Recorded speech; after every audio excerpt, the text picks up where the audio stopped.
Good morning and welcome to you all. I'm glad that I'm meeting you here in this session, and it is pleasure that I have this opportunity to present to you some thoughts around how to learn about AI governance and AI ethics. Today we're going to be more speaking about how to create nuanced awareness of AI ethics and governance using concepts of games. These are going to be two types of games. One is more applied games, one is more associative games. Before we speak on that, we just want to get the context that through games, we're going to be touching upon various facets of AI ethics and governance. Those facets include data quality, transparency, causality, ethics, fairness, and many other topics. Before we get in, I just wanted to introduce myself. My name is Sundar. I'm an ethicist and a risk manager. I advise companies on AI ethics to embed them into their business. I am a researcher. I research on multiple aspects from fairness to aspects relating to validity of models from an ethics perspective. I'm also a doctoral student at University of Bordeaux. My focus of thesis research is on ethics of AutoML tools. I use games, artworks to communicate ethics. I'm also a podcast host where I deal with I work with multiple researchers to understand open issues that are there in AI and ML technology at this point in time. I'm glad that we're able to meet today. Let's get in today's session subject. Today in the session, we're going to be speaking about some aspects of how to use games. One of the first things that we need to start with is, why are we speaking about games? The reason that we are speaking about games is very simple. Let's think of most important things that we've learned in early stages of our life. That would be based on games. Whether it is basic motor skills, whether it is trying to identify colors, all of those happen through games. Our memories are very refreshed because we learned it through the art of games. Games have a very nuanced approach, and it all not just helps us understand concepts, understand circumstances, but also expand it to very meta level learning that you can replicate the learning from one place to another place. We don't need to learn all the types of card games to play card games. All we need to know is how to learn one card game and then how to incrementally understand nuances of other games. That's exactly why games are so powerful. Typically, when we speak about AI ethics and governance, people believe that AI ethics and governance is about protecting people from harms. Yes, but that's not always. The primary purpose or primary context of AI ethics and governance is how to make technology equitable, how to make technology safe, how to make technology that is reliable, how to make technology that is transparent and ethical. In an effort to bring a technology that is equitable, transparent, and ethical, and safe for people, we need to look at understanding certain broader principles around how to build those technology. Here comes the concept of AI governance. Everywhere, when we actually speak about bringing technology or bringing any aspect of technology, we also speak about governance together. Why? It is about we bringing in an ability to manage the technology in a manner that it can end up becoming a tool that is equitable, transparent, safe, and valuable for humans and for our human mission. Now, let's shift gears to understand more specifics around what we're going to be speaking today. Here, we're going to be speaking about specifics of governance. When I say specifics of governance, I am speaking about a framework-based approach for us to understand AI governance. Let's start with it. When we speak about AI governance, it's a lot of confusing or overarching terminology. We need clarity for us to understand them in specific. How do we understand AI governance in a more simpler and nuanced way? AI governance is about how do we apply regulations, standards, and best practices to data, model, pipeline, interface, integrations, and many other components of AI. How do we do this? we do this through three critical elements: governance, performance, and principles. Governance is about how do we build architecture in a manner that at an enterprise level we have mechanisms that can guide and monitor actions that happens at AI development level. Performance is about how are we looking at performance of the machines, performance of the AI systems, much beyond just typical accuracy related factors. And principles is about what are the principles that we want to abide by when the tool is deployed in the market. When we speak about principles and performance, many of the aspects of safety, security that we have actually spoken about earlier will all stay intertwined in these two concepts. We don't need to get into very details of how this framework was built, because our objective here is to speak at the level of how these principles can be used in a manner that can be valuable for humans. And to use those principles, we're going to use the concept of games. Let's start with why do we need games? We've spoken about games help in retention. Games help in trying to apply learning from one environment to another environment. There is one other way to look at games. If we are able to engage current developers or future developers of AI systems with games that exhibit how it impacts principles and performances of the AI system, we are able to impact them cognitively to build better systems. That has very inherent approaches, and it is very valuable for the society that we live in. We have seen instances of harms or discrimination caused in the space of employment discrimination or in credit allocation. Even we have seen ethical issues in abortion tracking apps. We need to look at ways in which the principles that we are speaking about at the overall governance level is applied to specifics of the contextual environment of AI development. Like I said, we're going to be speaking about two different types of games. One, games which are more associative learning, where you're learning through association. You're given a scenario, you play the game. After you play the game, you try and relate it to an AI development environment and then see how the learnings from this game can be applied to that environment. The second is applied learning, where you're going to test available tools to understand how you relate to them and to understand the limitations of existing tools and technologies, so that when you try to start building something, you are starting from a space where your intentions are clearly clarified to limit the potential impact of these tools and technologies. Let's start with the associative learning piece. I'm going to be speaking about specific games, and with each of those games I'm going to be saying how it helps in a broader way, and I'll also tell you how I have applied it in many environments. Let's start with the first thing. There's a lot of conversation that's going on around AI ethics, but do we really understand AI ethics? The answer in 7 out of 10 cases would be really no. You know the reason? Because we are overwhelmed with information where we don't really pay attention to the issue of ethics. Is that fair? It's a subjective question. But what is important is, how do we make it easier for people to remember and attend to ethical issues?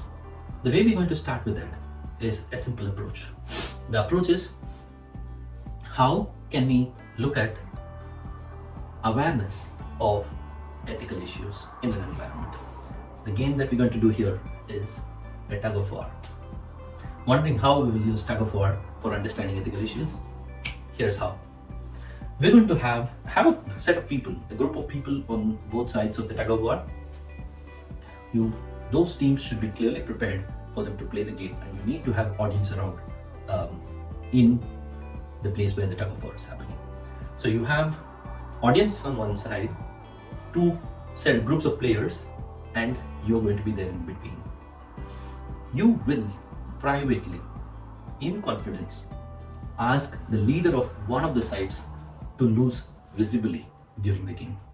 You don't need to do it in the first round of the game. you can do it in the second or third round of the game. The idea is he has to lose visibly, which means when everybody looks, he's going to lose, and see how things happen.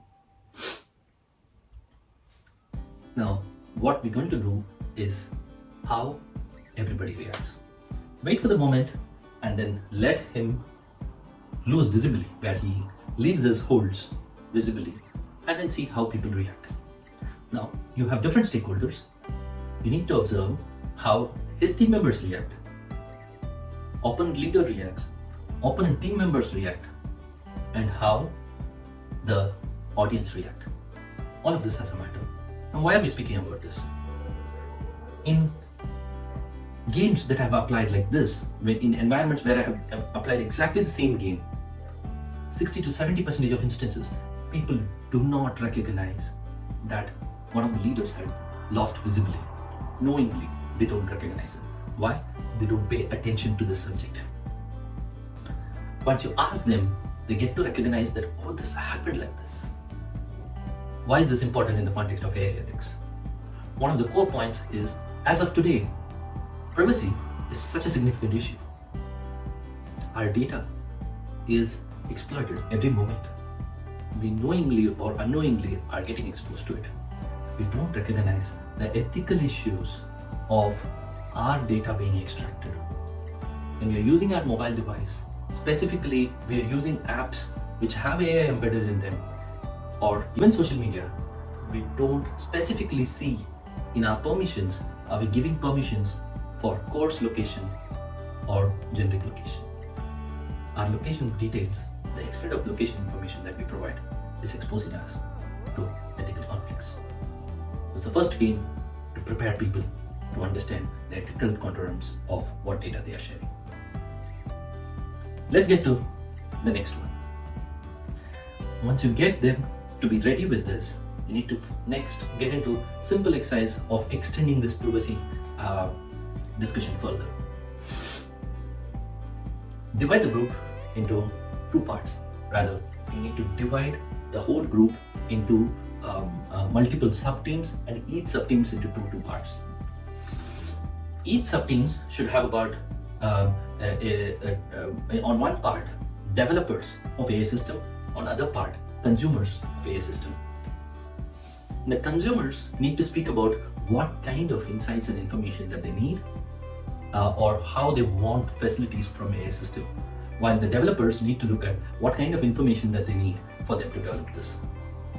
Use this as a process where they're building in terms of what they need on both sides. They're defining their objectives, they're extending their bases, and also having offline conversations between these two groups for them to structure on what they need. And finally, get to a stage where they need to negotiate between what they already have and what they need from the others. In this negotiation, the developers are going to be focused on getting more personal information, and the consumers are going to fight for providing less personal information. You will see the magic happen in that. Because when people are exchanging as groups, when they're trying to see how to protect their information and what feature they want, what feature they don't want, they realize that they don't have bargaining capacity in real world. Nobody asks them, why should they provide certain personal information? They are just provided with the service. And that is another aspect where you create awareness for people. And when you create that awareness, they also understand how meaningful it becomes by just having to know the basic tools around privacy. When they know that they lack opportunity and for a negotiation with the tool, that is a starting point of understanding AI ethics. This is the second game. Now let's go to the game 3. In this third game, we're going to have a simple a game of shapes. You'll be able to get a lot of shapes from Amazon or any of the online retail stores. These are shapes that are for Lego shapes or otherwise, which are for children to play with. But you're going to give this to professionals for them to play with it. You're going to ask them to pick up a bunch of, you're going to bring all the shapes and ask each group to pick up a bunch of shapes and ask them to divide it two parts, part A and part B, and ask one of the team members to have the content from part B separately, and all other team members need to work on a problem with the rest of the shapes that they have in part A. In the part A, their task is very simple. They need to use the shapes to classify them into 3 buckets. Whatever way they want to classify. Some may be able to classify it based on color, some may be able to classify based on shape, some may classify based on size, some may classify based on angles, some may classify based on the number of lines, right? But you are not prescribing that. Each team is going to decide how they will classify their shapes that they have got from part A. Once they classify, bring in the shapes that are secured in part B and then see if the way they have classified the shapes still fits in for the additional lot that they have brought in from part B. If all pieces of part B exactly fits in to the way they have classified the shapes from part A, brilliant. In some cases it might, in some cases it might not, but it's good to have that. Once you do that, then get into a discussion about how did they arrive at this classification.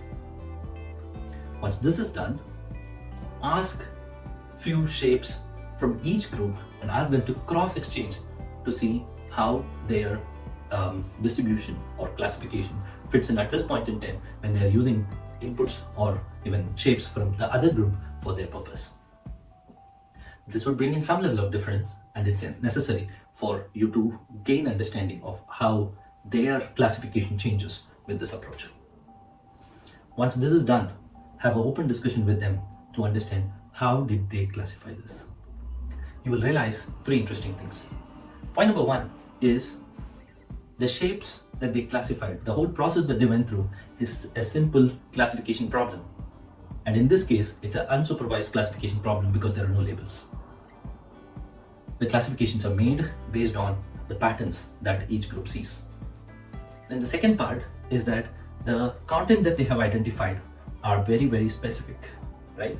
Each group may have their own way of classifying a particular group, but it may not be a universal concept.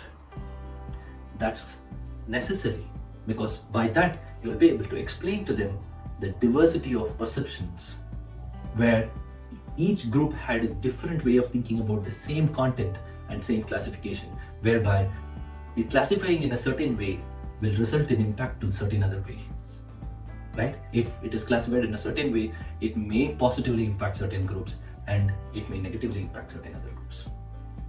Another important factor that comes out of this game is that when you play this game in a manner where you're trying to evaluate the value out of these classification of shapes, you also get to understand that the shapes are representations of human diversity.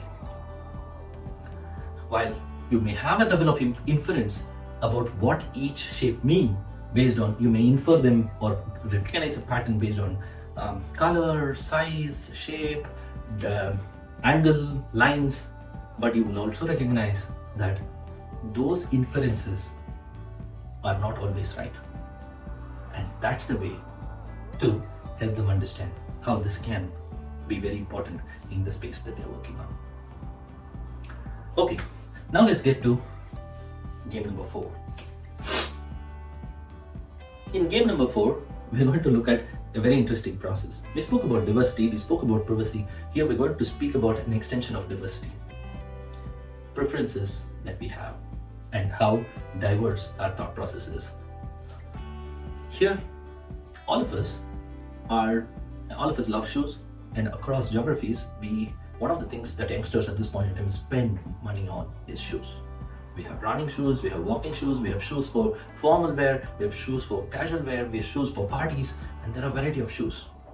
What we're going to do is we're going to ask each team member, each groups, and each team member in each of groups to draw the kind of shoe that they want and write down whatever specifications that they want.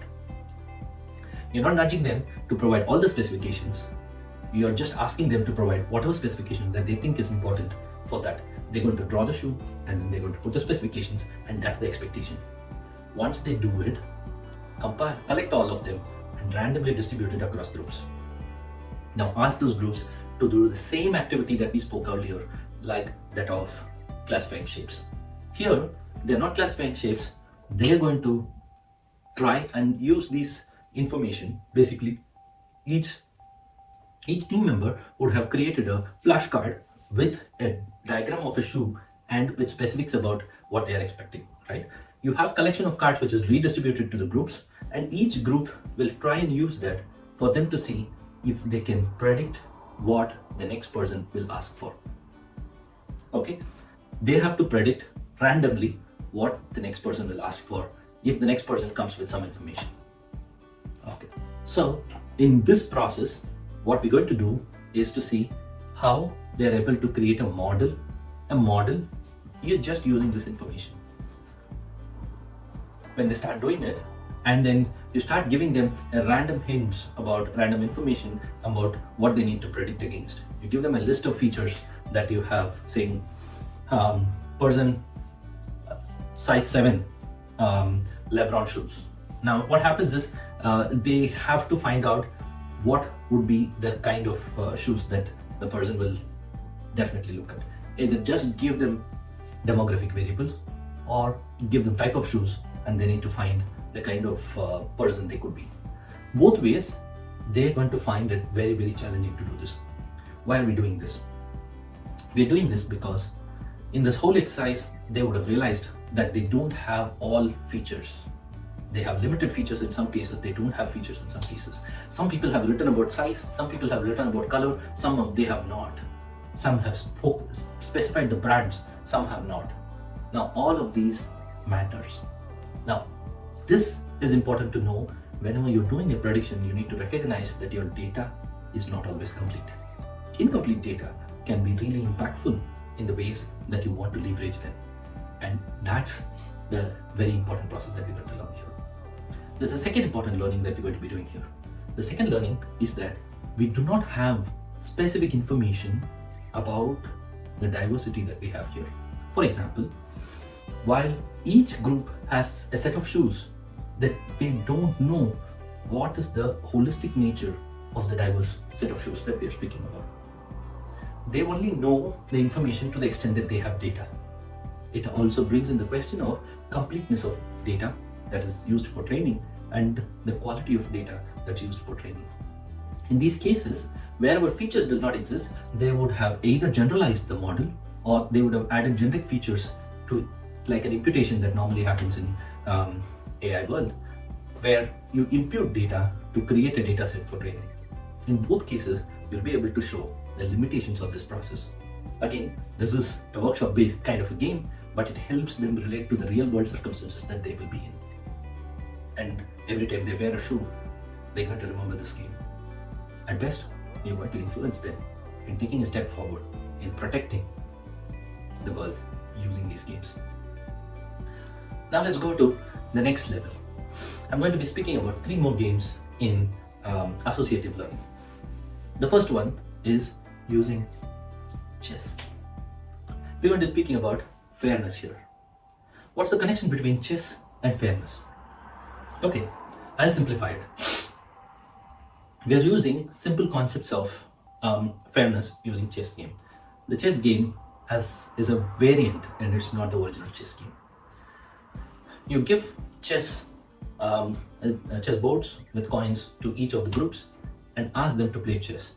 But you tell them that there are 2 variations to it. Variation number 1 is that the pawn, at the end of the day, if someone loses the pawn, they lose 11 points, and if they lose a queen, they lose just 1 point. You've just switched the value of those points.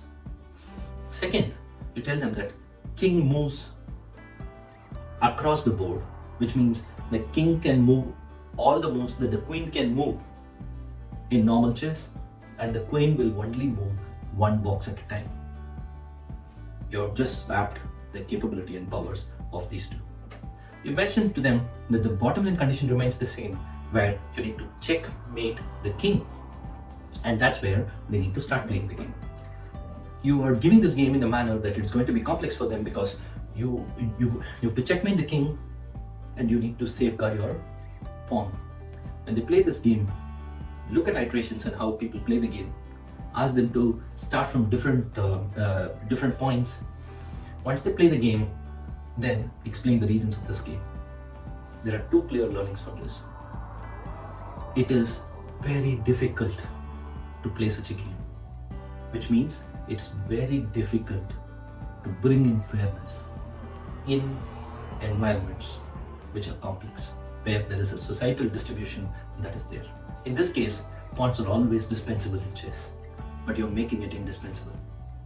That's a challenge that they need to manage. They need to understand that social structures will always have scenarios where it is difficult to have fairness.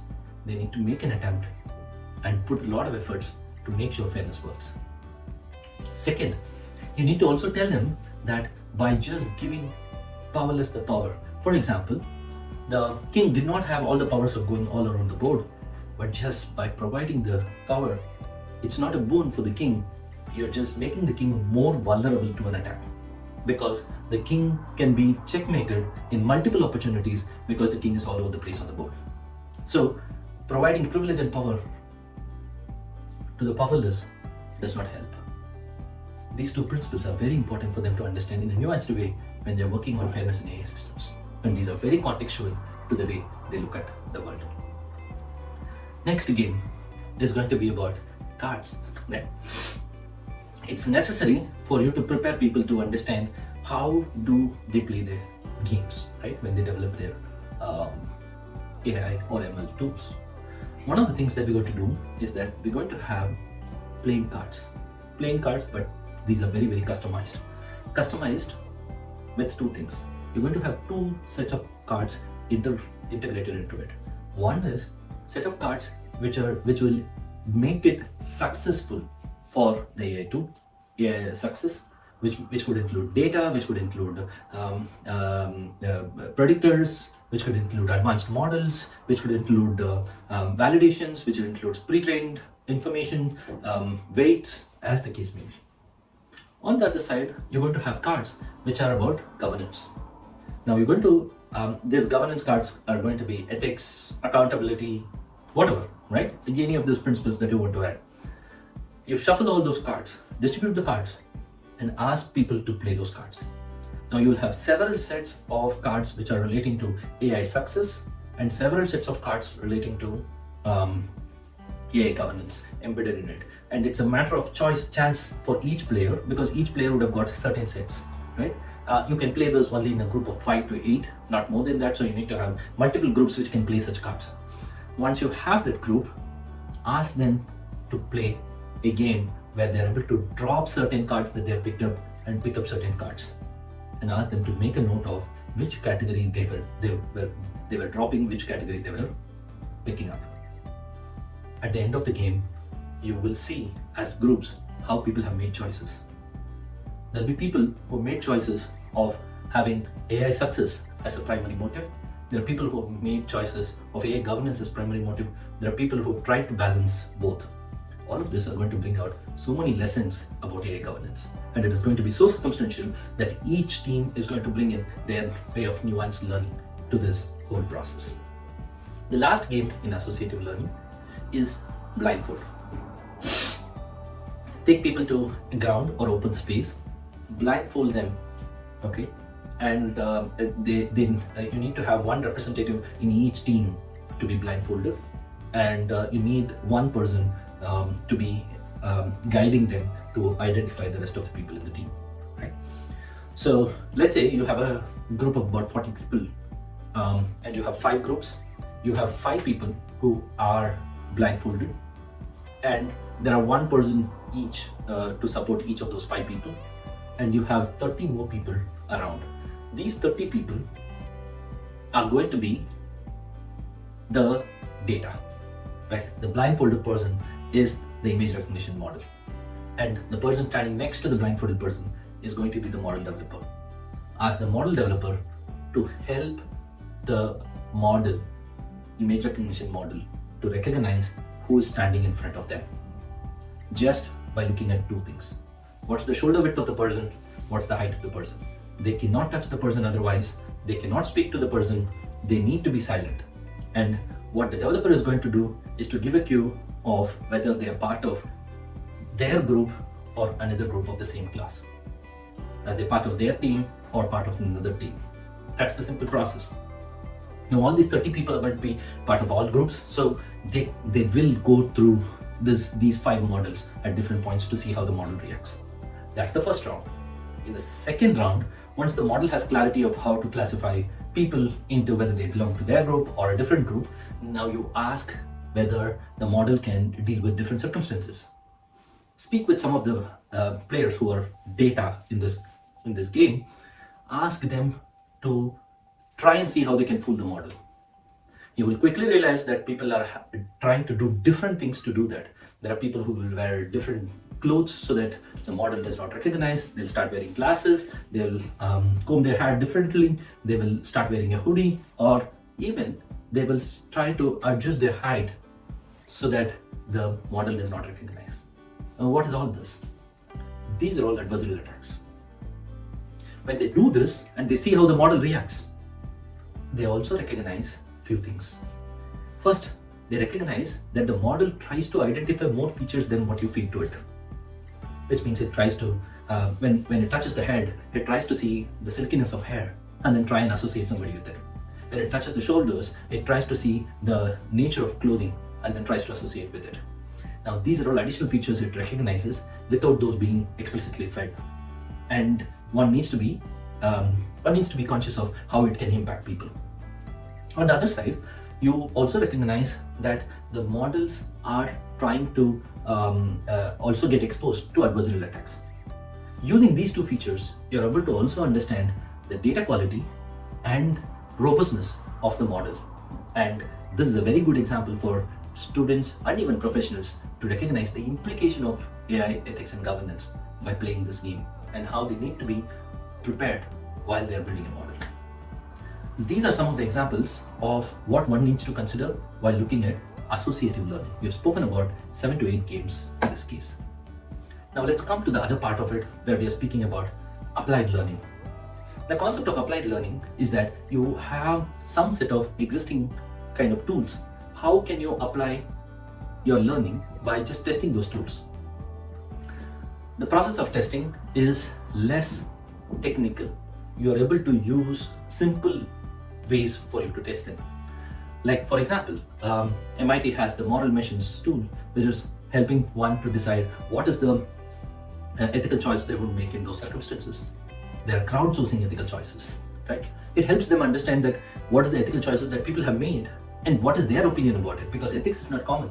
You have different ethics, you have different ways in which people look at their ethical standards. Then you have number of tools that are expressing about image recognition and also text. At this point in time, generative AI is in the swing. You can use those tools and then test for a number of things. For example, if you're looking at emotion recognition tool, you test variety of emotion recognition and then see what are the underlying problems. Run this as a session or a workshop for students and professionals. They recognize the underlying issues that are there in emotion recognition, and when they build emotion recognition tool, they'll be more conscious of how they're trying to address that. It is very, very interesting for people to play around with tools because it helps them feel good about breaking a particular application, breaking a particular tool, making it fail. And that's a good way for them to learn about how their tool may also fail in the same way. This concept can be applied in many of the other commercial tools also. For example, one of the large skincare brands has a tool which helps in suggesting cosmetic products based on individuals' photograph. What I did was I asked a group to actually test it with their photograph and then try and see how it varies. And I asked them to test it in different lighting conditions and with different angles and tried to see how that works in that tool.